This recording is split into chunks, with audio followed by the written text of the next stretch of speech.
Hey, how's it going? Good. It's quite early for me this morning, and yeah, Oh, I appreciate it. What time is it for you, Charles? it's like 8:30. But I'm a late riser. I sleep a lot typically, and yeah, I was quite in a rush this morning, but excited to speak to you because CoSell was quite cool. Oh no, yeah, no, I'm excited to chat with you too. And Mm. yeah, super nice to meet you. Yes, yes, yes. Um, Let me put my camera here. oh, cool. Oh my God. Yeah, I'm actually just in a hotel right now, Okay, in Weatherford, Texas, for having to go to a wedding this weekend. So, okay, okay. yeah, Nice. but You'll yeah. probably have some fun. Weddings are cool. I haven't been to one of them yet. I'm quite young, as you might see, and well, my one of my co-founders is having his next year, but must be quite cool. Yeah. Yeah, no, looking forward to it. And then I'm gonna be getting married myself in December. Okay. Um so yeah, are you there? Hmm. 1 second. Hey, can you hear me? Yeah, can hear you. Okay, hey, let me turn my VPN off. I think that's Mhm. probably what's slowing down my internet. So Okay. sorry about that. Yeah, no problem. Um, yeah, and so was this going to be a video podcast or We a can have it audio video. only? Yeah, Okay. both ways are cool. Like whatever's best. My connection is not epic here either. I'm in the Mexican mountains here, so I mean, view's beautiful. Have garden and it's kind of paradise. But yeah, Wi-Fi sucks. So Oh, where in Mexico are you? I'm in Morelia, Michoacan. So it's like 3 hours, 8 hours. Let me see, west, 8 hours west of Mexico City. Oh, awesome. Cool. That's great. Yeah, I've been meaning to make it out to like central Mexico. I've heard it's just awesome. Um, I've always gone to the coast. So, Which one? Like the East Coast, I guess, like Cancun, but Tulum. yeah, Cancun, Tulum, like our wedding's going to be in Puerto Vallarta. Nice, Go to Cabo quite a bit. nice. So, Been but to all of those places. Porto, I didn't like that much. Was really commercial. mhm. Cabos too, but Cabos was a bit better. I did the half Ironman there. Oh, cool. Beautiful place, and obviously to do diving, it's quite cool. I'd recommend you try Huatulco, which is like way down in the Oaxaca state. Have you ever been to Oaxaca state? No, I haven't. My wife's from there, and it's quite magical. So you'll want to do the city Oaxaca, and then head out to the west coast. It's like really not commercial and beautiful and like magical slash cultural experience. Really recommend. Yeah, no, it sounds awesome. I'm trying to get the lighting in here to be a little better. That's okay. Yeah, Whatever. it's cool. Yeah, cool. Ready to roll. Ready to start. Yeah, let's do it. Okay, so hey Pete, Charles here with his tired face. Glad to have you in the podcast. EcoCell, I mean, CoSell was quite interesting to me for so many reasons. So can you introduce yourself, introduce CoSell, and tell a bit more about that beautiful company? Yeah, thanks for having me, Charles. Yeah, so I'm Pete Ryan, co-founder and co-CEO at CoSell. It's a lot of co's in one sentence, but um, based in Austin, Texas, second time founder. Outside of being a founder, I've held like various sales and sales leadership roles Yeah. at companies like LinkedIn, Oracle, Mhm. Double Dutch, Trello, Atlassian. Trello. Yeah, with the product that everyone loves. Like Yep. I haven't talked to many people that have said, "Oh, I'm not a fan of Trello." Yeah, you can't hate on Amazing. Trello. It's free. Like Right, exactly. Yeah. Yeah, and it's the NPS for Trello is like through the roof, right? Like okay. people that use it are just fanatical about it. Yeah. And yeah, it was a really fun product to Okay. sell, right? Yeah. It's talking to happy users all the time. And so anyways, maybe it'd be helpful if I just gave you like the story of CoSell and like why Yeah. we founded the company. Yeah. Um, yeah, so I'm over at Trello, and Trello gets acquired by Atlassian in Yeah. January 2017. Yeah. And at first there was like this shock, right? Of like, oh shit, we're and then there was this excitement that kind of happened shortly thereafter, which is wow, like Trello has 500 enterprise customers. Atlassian has, over 100,000 total customers. We can certainly leverage the Atlassian ecosystem, right, of customers just to get like warm introductions and referrals into all those accounts. And what what I was expecting to happen was that we were both on two separate Salesforce instances, and we were Mhm. going to we would merge like both Salesforces, so we'd be able Yeah. to see, we'd be able to see, okay, here's the rep that owns Pepsi on the Atlassian side, right? But what ended up happening is we still stayed on like two different Salesforce instances.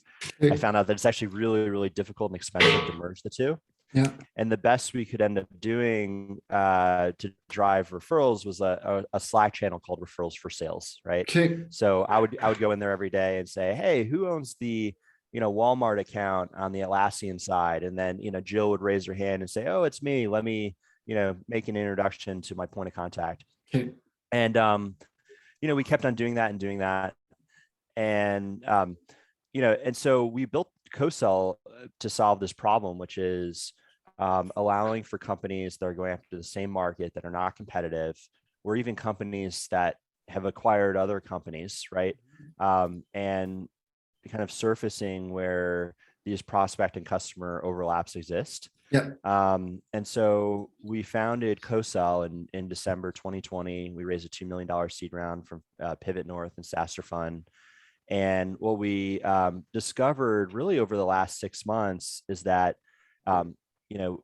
companies coming together and partnering up is the time to value is like months, Okay. even sometimes years, right? And so shortly a couple months ago, we decided, okay, well, why does a partnership, right, have to be between two companies? Why can't it be between a company and another individual that's Okay. invested in that company?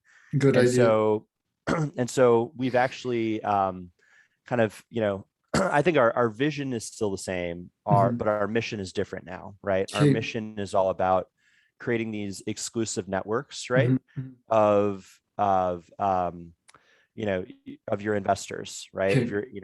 Of your advisors, of your Okay. internal execs in the company, right? Okay. People that are invested in your success. Mhm. Let's expose their networks to sales, right? So they can best support them. And I think there's been a few big waves that have happened like in the evolution of sales, right? Okay. I think certainly, if you look 10-15 years ago, like early days in my career, I remember I would just be on face-to-face meetings all day every day, right? Okay. Yeah. And so that's kind of evolved then to a lot of like brute force and like sales automation, right? Yeah. Yeah. And so as getting meetings has just gotten harder, automation kind of kicked in. It's like, well, let's just send more emails, make more phone calls, and we'll set more meetings, right? And certainly it's kind of to the point where there's so much competition in the market. Every company that is raising this uh, Series A, Series B, it's like they have these lofty goals. And so, they're all doing this, right? And customers are fatigued. And so, obviously COVID hit us in 2020, and that's also completely changed the landscape Yeah. of, how companies are going to market and how they have to go to market. And so, our belief, the next big wave is really relationship selling. Okay. There's really no effective way to do that at scale. Mhm. I think if you look at LinkedIn as kind of being the incumbent in the space to say, they had this opportunity to solve for this problem, but so noisy, right? And so we're essentially, the graph is out there, right? For we're calling, anyone you want to partner with a co-seller. The graph of all your co-sellers are out there, but there's really no platform until CoSell that allows for you to unlock those network graphs. And certainly, if you're a rep on a team, sorry, I'm rambling off now, man. Sorry, Charles, I'll pause there. But yeah, No, obviously, I mean, that's perfect. you can tell I'm passionate about what we're working on. No, I know that. I have a bunch of questions because obviously you have like a very interesting background. I mean, I don't know even where to start, but let's keep that one flowing because it's highly interesting. I'm not sure if you check my background, but I'm in sales too, and we have a lot in common. So relationship selling, yes, highly interesting. Obviously, you've worked at LinkedIn, so you probably tried it yourself. We still do a bunch of LinkedIn outreach here. I was a LinkedIn outreach agency like a couple of years ago. We stopped because LinkedIn started putting restriction. And yes, the quantity thing is kind of true. Yet here we try to play like 80% quality and 20% quantity. I think that you can brute force things when you start anything in life with quantity, but you need to let go of it because it's just not scalable. To summarize CoSell, I'm Charles from Top Leads. I'm on the platform by well tried for sure because it looks like a really cool tool. And say I'm in contact with this account exec from this other company that I invited to my podcast, and he's a really knowledgeable salesperson, and he says, hey, I've got this client for you, and I think he'd be interested in Top Leads and doing his outsource SDR. Can I connect you to that person? Then what's the dealio? Like, he gets a cut from what I close, and what do you guys get? Yeah. So how the platform works is like, you would essentially create your own hub of co-sellers, and really that can be anyone in your network that has an invested interest in your company. So investors are, that's the first place you go, right? You go to your investors because they're already offering up like, hey, we want to help. We have they do that naturally, no? Oh, absolutely. Yeah, they do it naturally. Advisors are another place. Internal execs are another place. And then even partners, right? Partners of yours, it could be, value-added resellers or tech partners, but more like individuals, right? Within those orgs. And so I think for us, like, the problem we're trying to solve is more exposing the network graph and less about like, the payouts of referrals, right? I think certainly, that could be somewhere where we go, possibly, at some point, if you want to create, a referral, agreement with a partner, and then deal closes, you get paid out through the platform. But so it's internally, it's really like in the company, I haven't raised funds so far. I have a quick question for you too. Like, what's the difference between an investor and an advisor? I know Tim Ferriss was an advisor to some companies, and I always see a bunch of my prospects advise. What's the difference? Yeah. So, an investor is obviously, someone that's putting capital in your company and getting equity in return. An advisor is someone that is, providing you with advice and or, a network for equity, right? So they're not putting money in your company, but and so, if like in your case, congrats on not raising, by the way. I will raise though. Awesome. Like I will raise for sure. Like I have a bunch of thesis, and I'm checking with my lawyer and my CFO, but I mean, we want to be $100 million company in 3 years. I mean, to do that, you need to acquire, you need to to get massive capital to do that. And I want to create the largest startup ecosystem in the world. So, and I guess, capital is a tool, like Naval Ravikant says, like Yep. there's the human leverage that I fully use. I have a nice HR machine, but yeah, the capital thing can be used definitely as a very strong leverage. That is, if you master it. Now, what do you think about that? Yeah, I think it's so like case dependent, right? On whether or not raising capital makes sense. Mhm. I think I one of my advisors and mentors, Scott Klein, he essentially bootstrapped Status Page, Okay. and Status Page ended up getting acquired by Atlassian. Okay. And I think had Atlassian approached him and said, "Hey, we're looking to acquire your company," and he had raised a bunch of capital, Okay. he might not have been able to sell, right? Because that's just you know uh, typically investors are not looking for for first base hits. They're Yeah. looking for home runs, and Yeah. for Scott it That's was the a great thing. outcome, right? So it's all case dependent. And I think there's been so many success stories of companies that have bootstrapped. I think even Atlassian you could consider to be one of those companies, right? They didn't Well, it's a this behemoth. Atlassian's a behemoth. It's a huge company. Huge. mhm.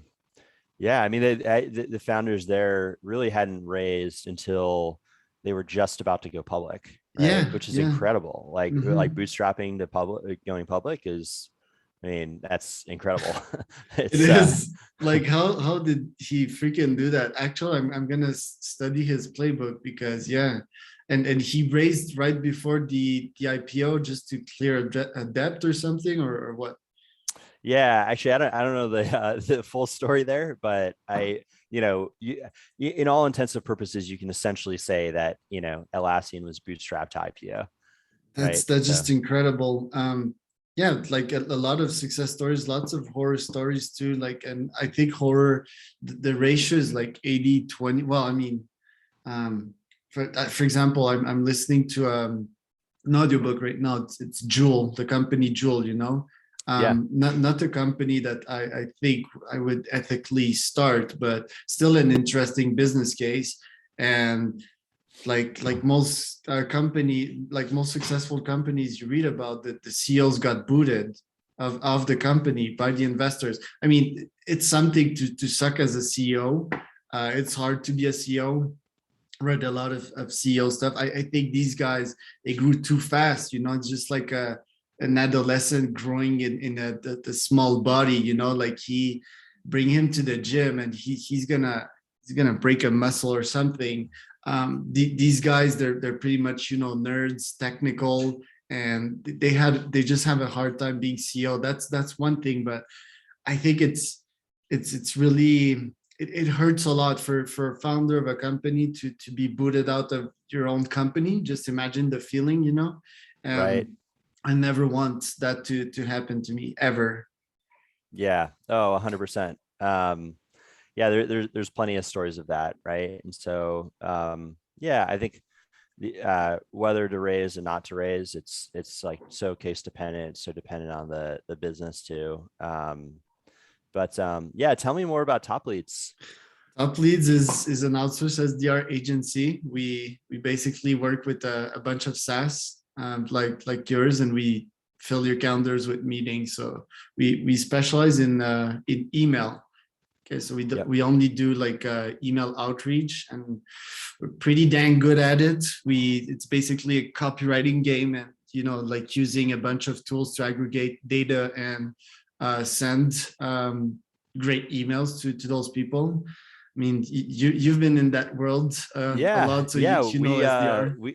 We need to get your SDRs on CoSell, right? Because like ultimately, if they can see where other co-sellers or where your co-sellers can open up a door into an account, Yeah. like yeah, they can check that avenue first, and then if that avenue doesn't bear fruit, then, also send emails, right? So I think it's, at the end of the day, there's so many different channels to reach customers. Yeah. And so, um, email, phone, LinkedIn, referrals. I mean, these are all different channels, and I don't think they're not used. They shouldn't be used like mutually exclusively, right? Just Yeah, all it's together. That is, I yeah, mean, focusing is always cool. Also in sales, like you don't want to go like in 10 other channels until you master one. That's kind of a rule we have. But obviously, when you master each one of them and you use them all together, it's beneficial. It's complementary, and it's super duper powerful. I want to make sure I understand CoSell though. yeah, So okay, um, I guess it's for big companies with investors, right? Or well, I mean, does it need to be? But there needs to be like a bunch of people in a company with like different network graphs, like you call them, and say I'm an investor and I know this guy, I'm gonna refer him to my SDR, and what's gonna happen then inside CoSale? yeah. So it CoSell can be used really by any company, right? And so um, so yeah, what I recommend, right, for any company that hasn't raised funding is Yeah. to build like a team of advisors, right? And Mhm. so, give these, basically carve out 1 to 2% of your company, right? Okay. Just for advisors, right? How many of And them, like for 1-2%? so, you could have ultimately 100 advisors for one to two Really? percent. Yeah.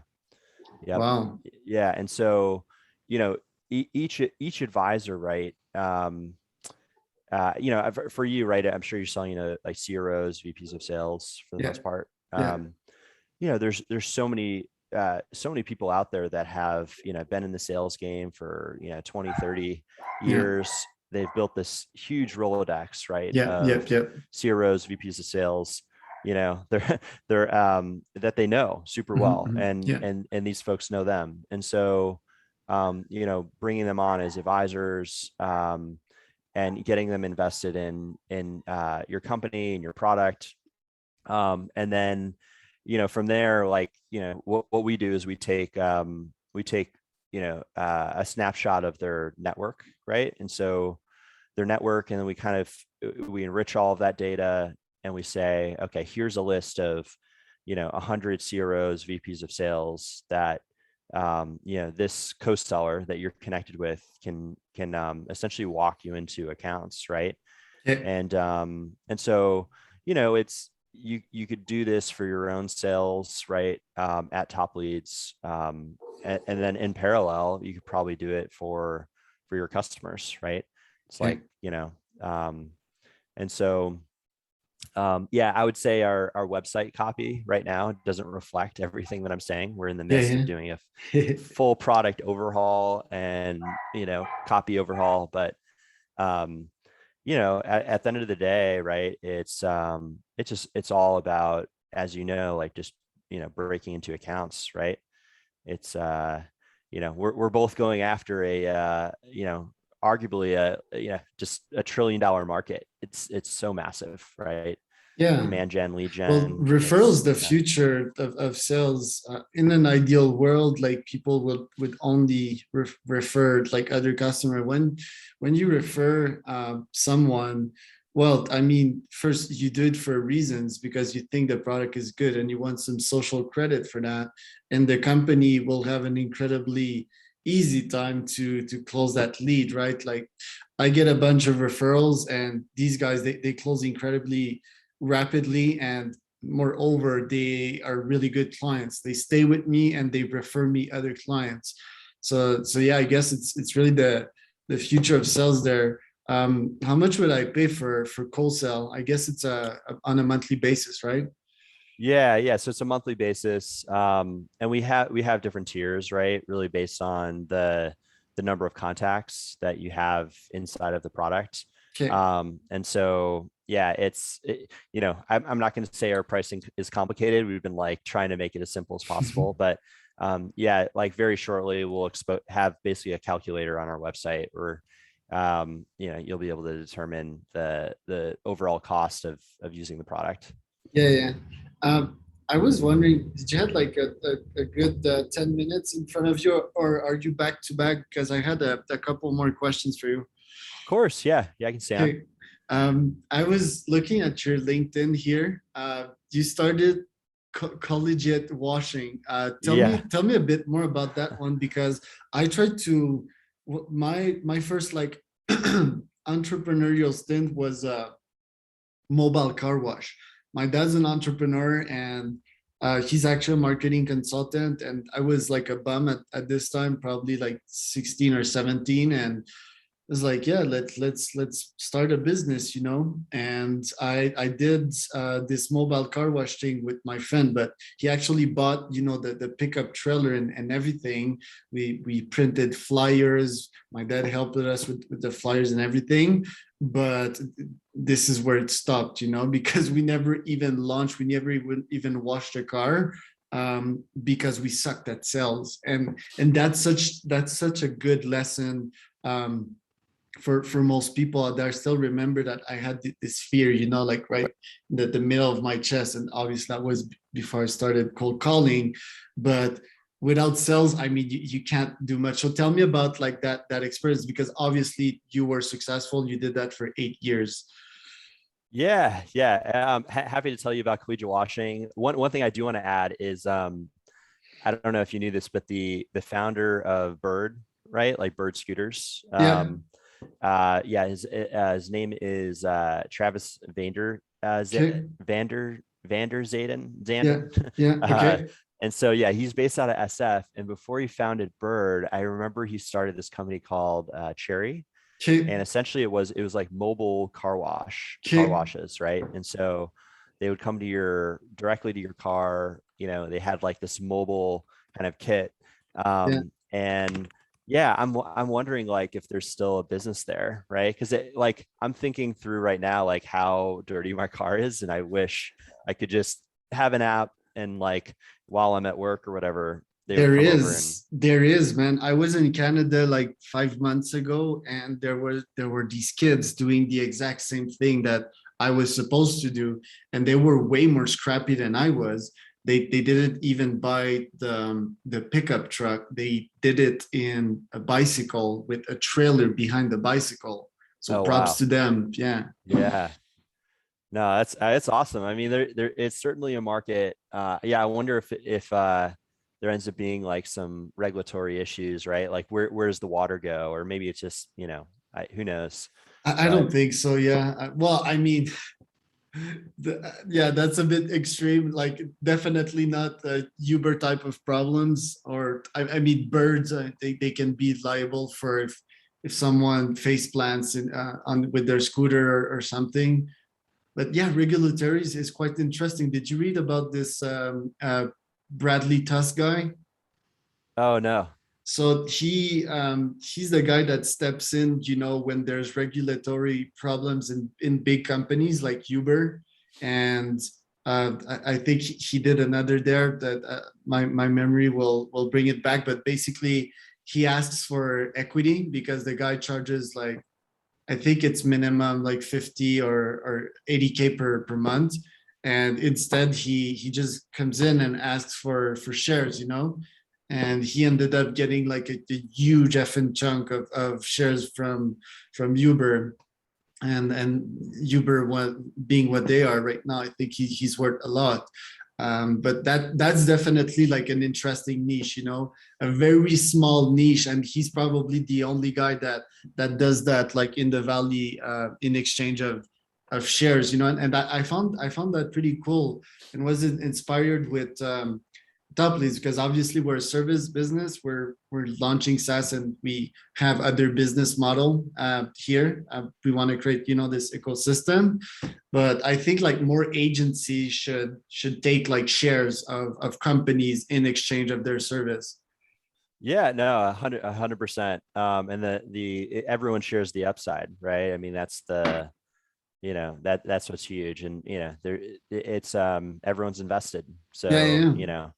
so Yeah. So collegiate washing, right? So founded it, right. Yeah. When I was 15, couldn't even Okay. like drive myself to any of the jobs. So, I'd have my parents drop me off, Yeah. but I started off with like garage cleaning, right? Yeah. So Yeah. I grew up in Chicago, and it in the winters, right, you kind of track in all this salt and dirt and Yeah. snow that just kind of Yeah. melts off your car, and your Mhm. garage by The summer is just slush. total mess. Yeah. Yeah, slush, the whole thing. And so, we'd go in, we'd take everything out, we'd power wash your garage, so on and so forth. And then, over the course of, what was it? I thought it was 6 years, maybe 6, 8 years, something like Okay. that.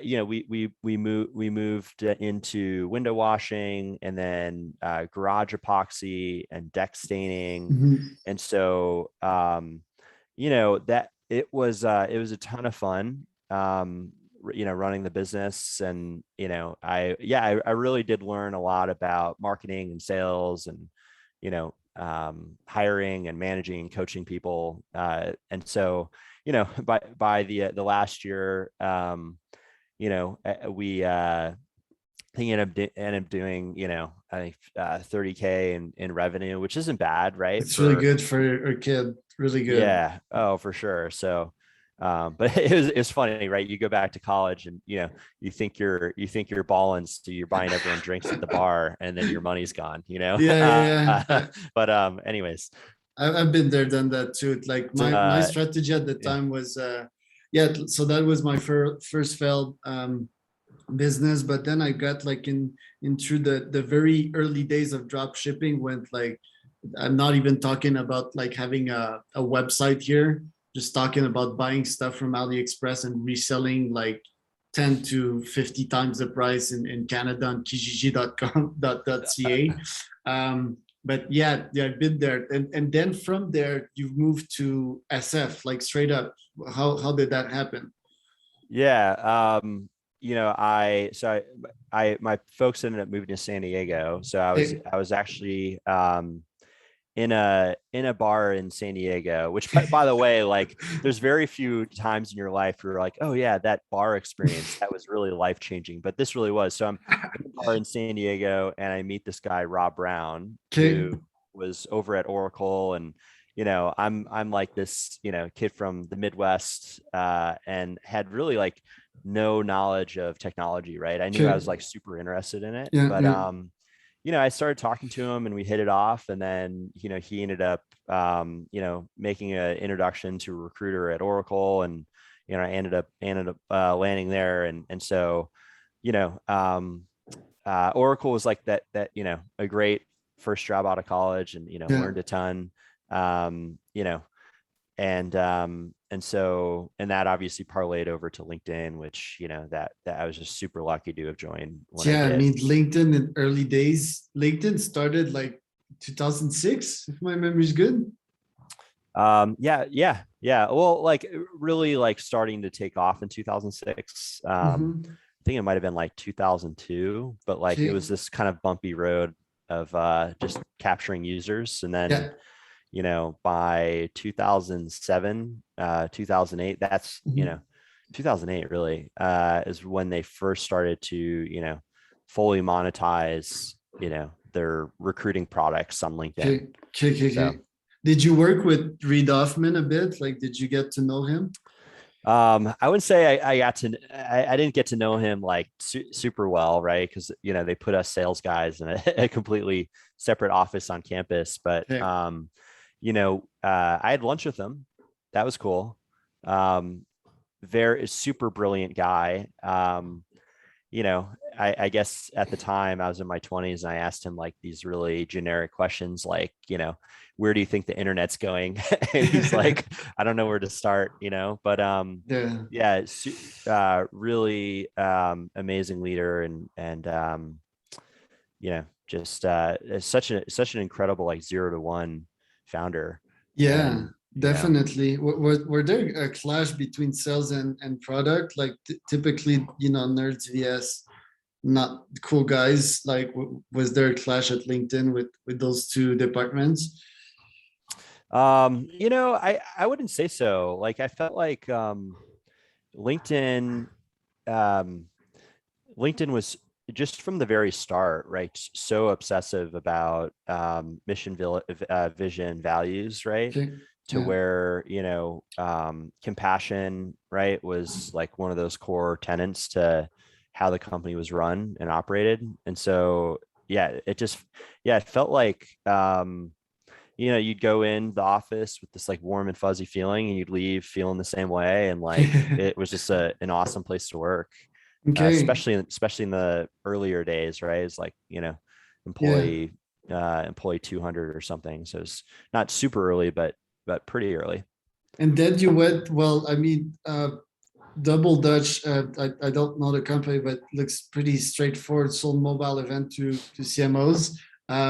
And but like I want to know about like the 500 startups. Like, is that the incubator you went to forge go higher, or was it Yeah. another startup that you pivoted? Like, tell me more about this one. Yeah. So I left Double Dutch, and I knew, okay, I'm 26. I want to start my own company. It's Yeah. time, right? I started off creating a company called Workvoice, which is Okay. basically a like employee engagement survey company, kind Yep. of like a culture amp type company.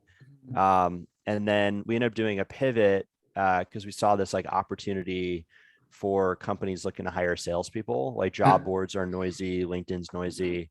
Let's just acquire like the top salespeople, put them all on one platform, Yeah. and then create this kind of marketplace for hiring sales talent. Mhm. And so we grew that to like a million ARR, 200 million GMV.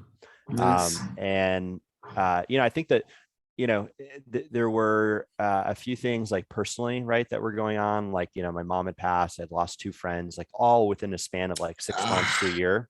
that happens like to a Oh, lot of humans, and it's so hard those periods in life. So hard.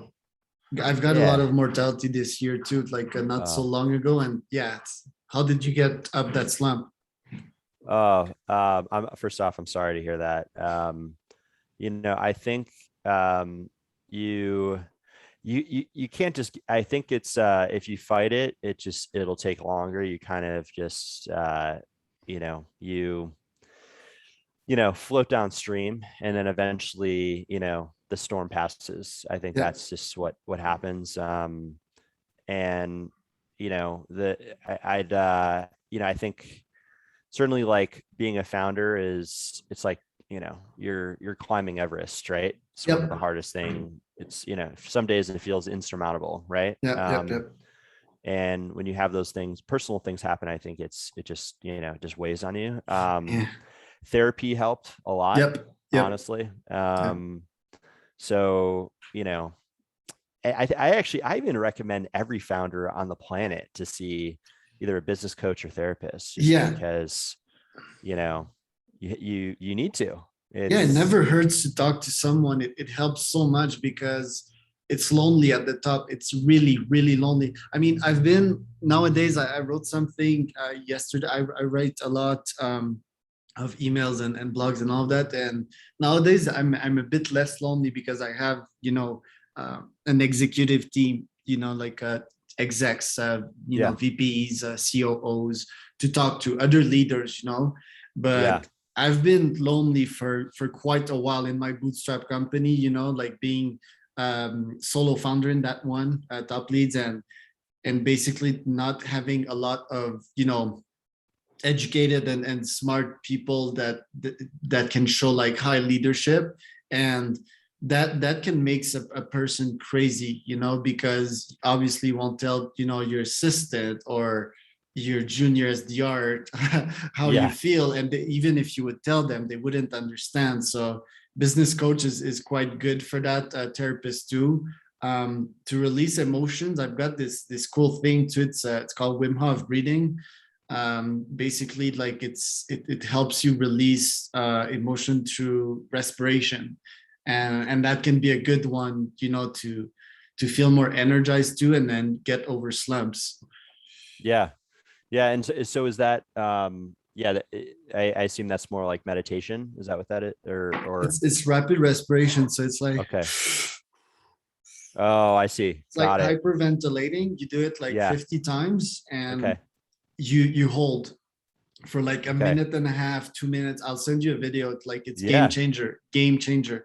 Wherever Really? Okay. anytime you feel low energy during your day, I don't know, it's like you just had a long meeting and you don't have any energy.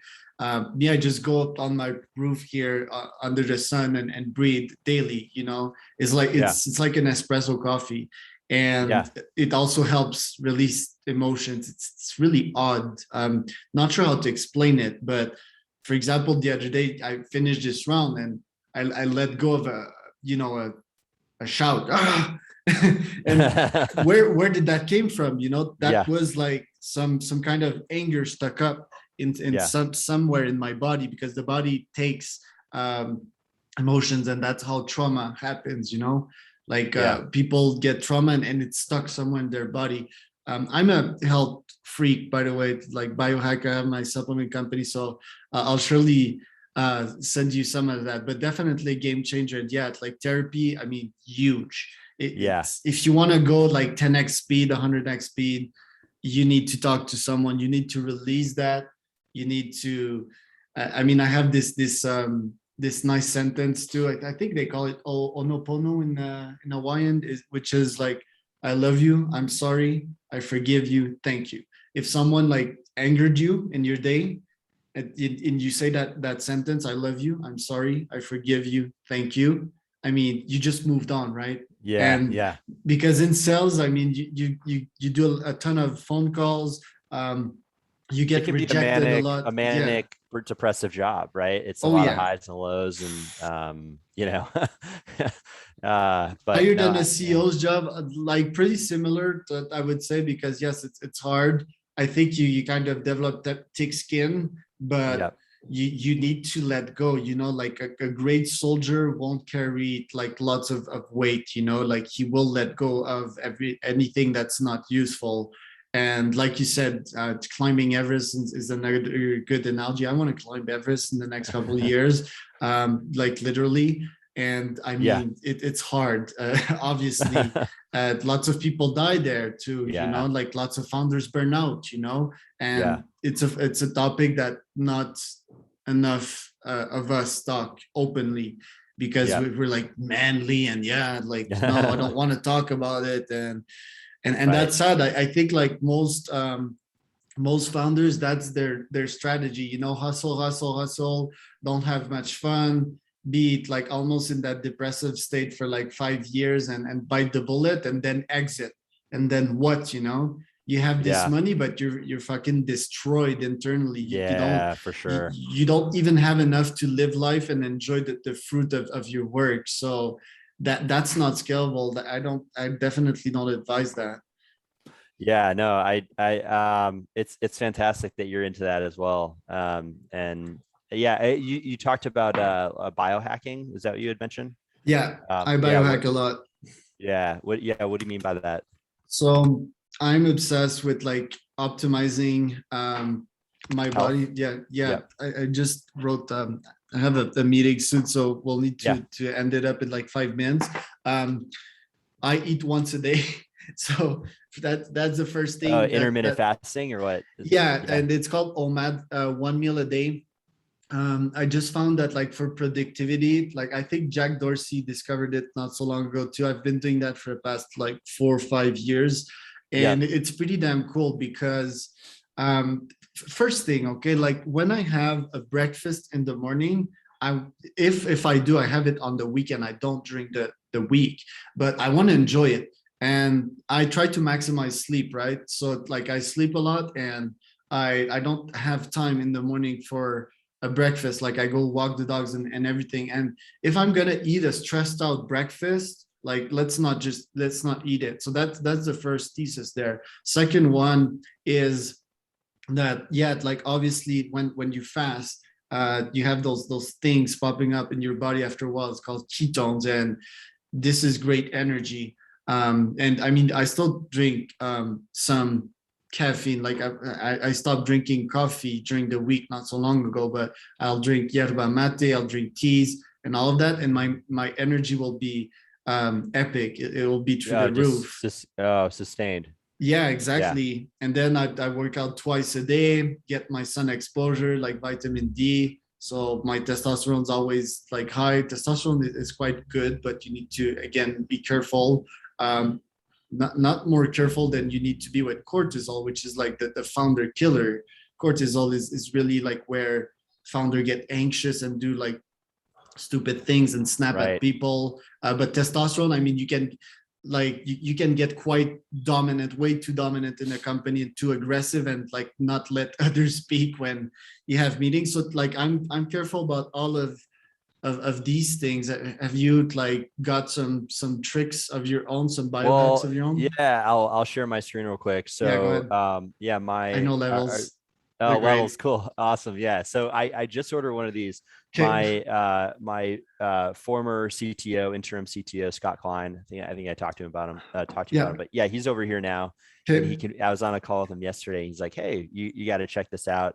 Because I am They're looking to, cool. shed some weight before the wedding in December. So, it yeah, I'm excited to check it out and use it. But I think that's just like one, but I love what you're sharing around like the 2-day workout, the sun, getting enough vitamin D, um, and you know, something I need to work on. I find like if I don't do it in the morning, right? If I don't do a workout in the morning, then I just won't do it, right? Because Yeah. I'll get so like wrapped up in the day. Yes, yes, But yes. yeah, how do you like carve out time to do, not one workout, but two, Yes. So like first, life is always imperfect. I'm a digital nomad, so it's like I travel a lot in Mexico right now with the pandemic.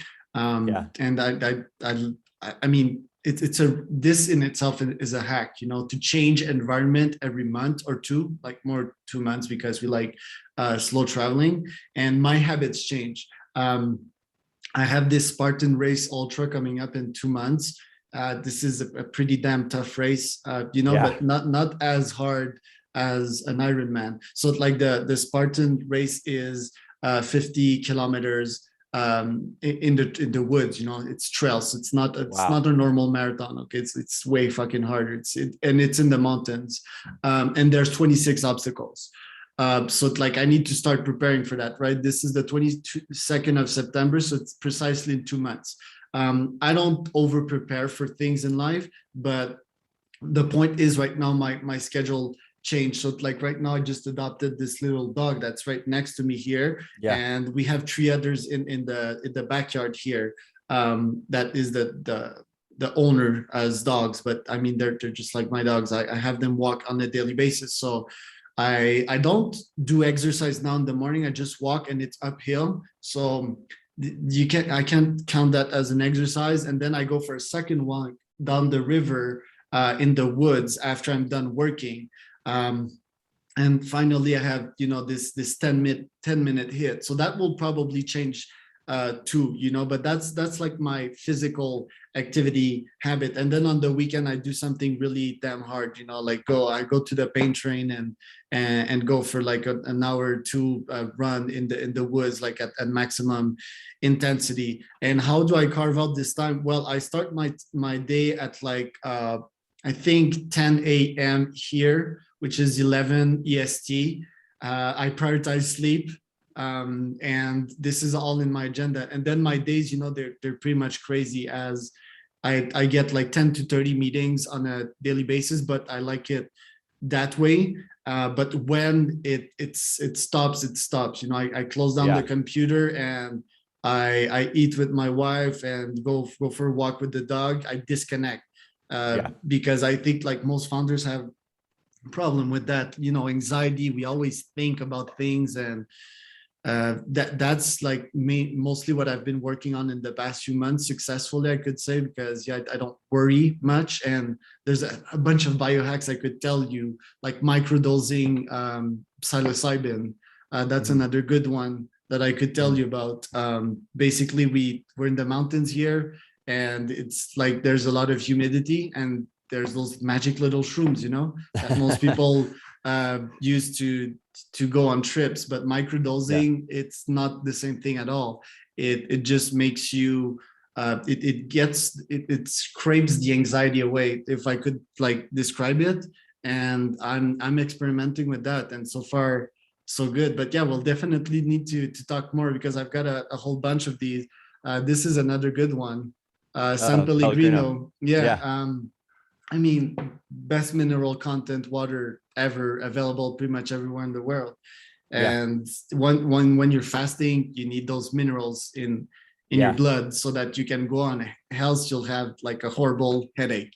Um, I Right. don't have headache even if I don't drink it, because I've been doing it for years. But I mean, you need all those minerals, for example, magnesium for sleep, and all of that to perform right. So yeah, like I'd love to share, and I'd love Yeah. to hop on another call with you to Would love to.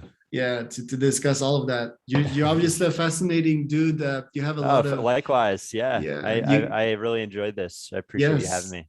I enjoyed it too. I mean, this podcast is quite short, but like, yeah, I'd love to talk about more about Trello, Atlassian, and obviously CoSell. And I just signed up, so please accept my Yeah. request so I can get in. Yeah. We're probably like 4 to 6 weeks from like launching our new product. Okay, So, I'd love to get you in at that point.